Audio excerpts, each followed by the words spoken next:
भाई जगदीश जी पांडवों को जोहार नमन, और उन पुरखों को भी जोहार नमन जिनका खून आज हमारे शरीर में दौड़ रहा है। और आप सभी इस विश्व आदि दिवस के दिन अपना टाइम निकाल करके और इस तरह से इतने जन सैलाब के साथ इस कार्यक्रम को सफल बनाने के लिए अपना टाइम निकाल करके यहाँ पर उपस्थित हुए आप सभी का तहे दिल की गहराइयों से मैं हार्दिक जोहार अभिनंदन करता हूँ। और मैं कहना चाहूंगा कि अपने मेरे से पहले बहुत सारे वक्ताओं ने अपनी अपनी बातें रखी और मैं भी अपनी कुछ बातें आपके सामने रखूंगा। मैं अपनी बात की शुरुआत करूंगा। वन विभाग जो अपने आदिवासियों पे जो शोषण करता है, अत्याचार करता है, अपने आदिवासी गरीब लोगों को परेशान करता है, उससे मैं शुरुआत करूंगा। क्यों अभी अपन देखते हैं वन संरक्षण अधिनियम 2023 पारित हो गया है, उसका अपने आदिवासियों पर क्या असर पड़ेगा आप लोगों ने कभी सोचा समझा क्या? इस बारे में आपने कभी मंथन किया? बहुत समझने की और सोचने की जरूरत है कि इस तरह से जो संशोधन हो रहे हैं, संविधान में जो बदलाव हो रहे हैं, उससे अपने आदिवासियों पर कितना परिवर्तन हो सकता है उसको समझने की जरूरत है। अपन बात करते हैं जंगल जमीन की। जंगल में से आप एक टोली रेत ला के बताइए, नदी में से एक टोली रेत ला के बता दीजिए आपका क्या हाल होता है? जंगल से पत्थर ला के बताइए, आप पत्थर ला सकते हो क्या? जंगल किसका? जन जंगल अपन बोल रहे हैं कि हम इस देश के मूल मालिक हैं। क्या आप देश के मूल मालिक हो के जंगल से पत्थर और रेती नहीं ला सकते हो क्या? आपका अधिकार नहीं है? जंगल और इस जमीन बचाया किसने बचाया? आदिवासी लोगों ने बचाया ना। अपना राज है ना, ये जंगल दिख रहे किसके बताओ आप? अपने। आप इसमें से लकड़ी ला सकते हो बताओ आप? इसके लिए कौन लड़ेगा? कभी आवाज उठाई? जो गुलाम और हरामखोर नेता लोग हैं वो दलाली करते हैं, इस वजह से अपन लोग दबे हुए हैं। उन लोगों का साथ जब तक नहीं छोड़ोगे तब तक इस तरह से पैसा अत्याचार होंगे और अपन इसी तरह से अपन को दबाया जाएगा। ये लोग गुलाम है, गुलाम अपने बेल्ट के नाक में नथ डालते हैं और उसको अपन हैंडल करते हैं और खींचते हैं, मंजिले को मुड़ाते हैं, उधर मुड़ता है। उस तरह से अपने जो राजनेता है वो उनके नथ से खींचते, उनके इशारे पे काम करते हैं। इसलिए अपन को उस चीज को भी समझना होगा, क्योंकि अपन लोग बोलते हैं हमारे विधायक साहब काम नहीं करते, हमारे सरपंच साहब काम नहीं करते। क्यों काम करेंगे भाई? क्यों काम करेंगे? वो उनको तय कौन कर रहा है? उनका सिलेक्शन कौन कर रहा है? आपने कभी सिलेक्शन किया है? आप लोगों ने कभी सिलेक्शन ही नहीं किया तो आपका काम कैसे करेंगे और आपकी बात कब सुनेंगे? वो उस चीज को समझिए। आदिवासी परिवार, आदिवासी समाज, आदिवासी जाजम की बात कर रहे, तो इसका मतलब क्या आपने समझा? उस चीज को समझिए आप। आदिवासी परिवार की विचारधारा क्या, उस चीज को समझिए आप। जिस दिन आप आदिवासी परिवार की विचारधारा को समझ के उस दिन इस गद्दार नेताओं को जूते मारोगे आप और अपने इज्जत से अपने पंचायत में नहीं आने दोगे। और उस चीज को समझिए आप। जब तक अपनी विचारधारा जो उम्मीद से रहा है, आदिवासी परिवार में जो जनजागरण चला है, उस चीज को नहीं समझोगे तो कुछ भी नहीं होने वाला है। जब तक आप लोगों के बीच में से बैठा हुआ आदमी विधानसभा,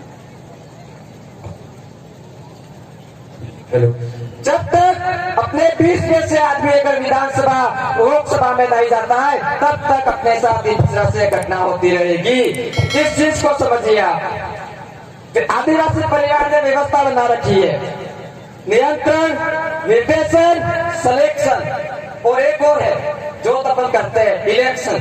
इलेक्शन भी अपन को करना है, सिलेक्शन भी अपन को करना है। उस दिन अपन शासन में जा सकते हैं, क्योंकि इन सभी चीजों से अपन को पार आना है। इन सब चीजों से अपन को अगर शासन में जाना है तो इस चीज को भी समझनी है अपन को। जब तक हम अपने बीच में से जाजम में से हमारा ये आदमी होगा जो विधानसभा में जाके टेबल बजा के हमारे हक अधिकार और गरीब आदिवासियों की आवाज उठाएगा, इस तरह के आदमी को अगर विधानसभा में नहीं बचेंगे तब तक अपनी इस तरह से घटना होती रहेगी। आप देख लीजिए, कल परसों की बात है, गोकुंदा में उस महिला को, कालकी बाई को मार दिया गया। क्या हुआ? कोई अपने इधर से राजनेता बोला, कहीं ट्वीट किया, आपने देखा? क्यों नहीं बोलते ये लोग? ये गुलाम है। समाज के गद्दार है ये, समाज का सर्टिफिकेट लगा के चुनाव जीतते हैं और उसी पे चुनाव जीतने के बाद समाज को ही भूल जाते हैं। ऐसे नेताओं को जूते मारो, अपने ग्राम पंचायत के अंदर भी मत आने दो, ये कहना चाहते हैं हम। तो जिस दिन अपना मत का महत्व समझ जाओगे ना, उस दिन ये सारी बीमारी खत्म हो जाएगी। सबसे बड़ी और गंभीर बीमारी यही है राजनीति। सभी लोग राजनीति करते हैं। हमारा ये आदिवासी परिवार का ये मुहिम है, वो राजनीति विहीन है, उसमें कोई राजनीति इंटरफेयर नहीं है। हमारा कोई आगे से टिकट कोई फाइनल नहीं होता है। आम लोग, सभी लोग देख के तय करेंगे कि हमारा ये आदमी होगा जो चुनाव लड़ सकता है, फिर विधानसभा जा सकता है। उस चीज को समझो। आप लोगों ने अभी तक क्या किया? वोट दिया, ऊपर से ये तय करते हैं हमारा ये उम्मीदवार है, उन लोगों ने वोट दिया, आप लोगों ने वोट दे दिया। 75 साल से यही करते आ रहे हो। हम कहते हैं आगामी 2023 में विधानसभा चुनाव आ रहा है, उसमें आदिवासी परिवार ने व्यवस्था बनाई, उस व्यवस्था के आधार पर आप सिलेक्शन करके देखिए कि अपने क्षेत्र में कितना विकास होता है, कितना बदलाव होता है, उस चीज को समझिए। अगर बदलाव लाना है तो अपन को खुद को बदलने की जरूरत है, अपनी सोच और दिमाग को भी बदलने की जरूरत है। इन लोगों ने इतने सालों से झूठ बोला, अपने दिमाग में भी झूठ स्थापित हो गया। उस झूठ को हटाने के लिए अपन को एक मुहिम चलानी पड़ेगी। आज कुछ को आप जगह, कुछ को हम जगाएंगे करके भी अपने समाज को एक करेंगे। जिस दिन ये समाज एक हो गया, उस दिन अपन को कोई नहीं हरा सकता। अभी हम बात करते हैं, कल हमने एसडीएम साहब से 13 जुलाई से मतलब एप्लीकेशन दे रखी थी, और इन लोगों ने कल हमको बताया कि आपका आदेश हम स्वीकृति नहीं दे सकते, और हमको पूरे दिन यहाँ पे एसडी साहब, डिप्टी साहब, थानेदार साहब सब ने हमको पूरे दिन परेशान किया। उसकी वजह से ये टेंट की और हमारी व्यवस्था भी हमने सुबह की, बहुत परेशान हुए हम। उस चीज के लिए हम प्रशासन को भी कहना चाहते हैं कि आम लोग और गरीबों को आप बिना काम से टांग अड़ाई और परेशान नहीं करें। अगर इस तरह से अगर हमारे आदिवासियों को इस क्षेत्र में परेशान करते हो तो हम थाने का घेराव करने का भी दम रखते हैं। इस चीज को आप समझो। जब तक एक एकता बना के रखोगे तो अपन थाने का घेराव कर सकते हैं, क्योंकि थानेदार अपने यहाँ के नौकर है, नौकर की तरह काम करेंगे वो। सभी साथियों को, आपने सभी यहाँ के टाइम निकाल के आए हो, सभी साथियों को जोहार। और हमको इस तरह आपने सुना और समझा, इसलिए सभी साथियों को जोहार। और आपसे आशा और उम्मीद करते हैं कि भाई दादा का, जगदीश जी का सपना था कि हमारा बिल प्रदेश बने और हमारा समाज राजनीति विहीन, संगठन विहीन, धर्म विहीन एक आदिवासी परिवार की विचारधारा को शासन पे आके काम करे, वो उनका सपना था। उस सपने को पूरे करने के लिए आप आदिवासी परिवार के साथ जुड़िए, और आदिवासी परिवार का जो जन जागरण चल रहा है उस जन जागरण में आप साथ सहयोग करिए, और एक दिन अपनी जो मांग है और जो सपना है वो सपना जरूर पूरा होगा। इसी के साथ ही सभी साथियों को जोहार, धन्यवाद। धन्यवाद विनय जी। आगे की कड़ी में मैं आमंत्रित करता हूँ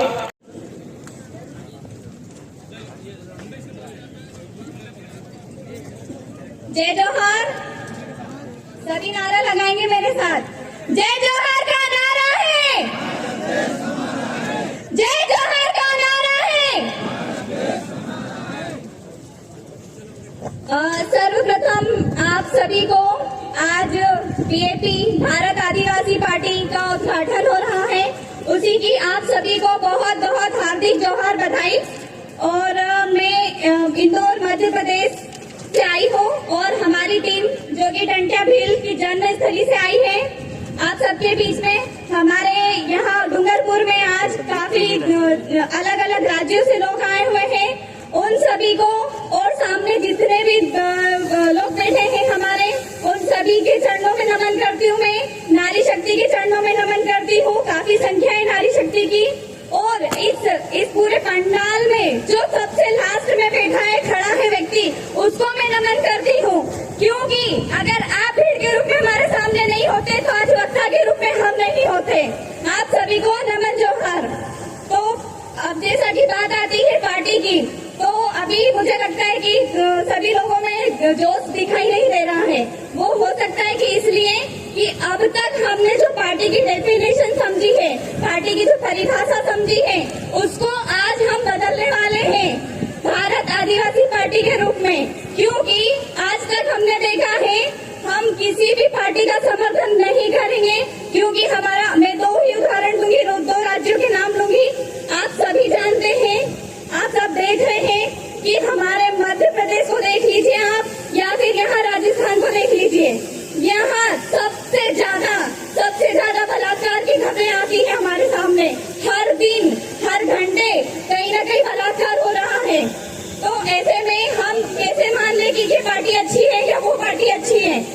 हमारे लिए तो दोनों पार्टी बराबर है। तो इसीलिए मैं ये कहना चाहूंगी कि आज जो ये भारत आदिवासी पार्टी बन रही है, ये पार्टी कोई साधारण पार्टी नहीं है और ना ही ये आप इस पार्टी को उन पार्टियों के रूप में लें। आप इस पार्टी को इस तरीके से समझें कि इस पार्टी को बनाने वाले लोग सारे के सारे ही आपके सामाजिक व्यक्ति हैं, बहुत सामाजिक विचारों को लेकर चले हैं, सामाजिक लेवल पर काम किया है, जमीनी स्तर पर काम किया है, काफी विचार मंथन करके इस पार्टी को बनाया गया है। और इस पार्टी को समझना है तो आपको दो नाम बहुत अच्छे से पता है कि राजकुमार रोज जी विधायक और हमारे रामप्रसाद जो हैं विधायक जी, हम इन्हें देख सकते हैं। हमको सारे राज्यों में इनके जैसे विधायक चाहिए कि नहीं चाहिए इनके जैसे?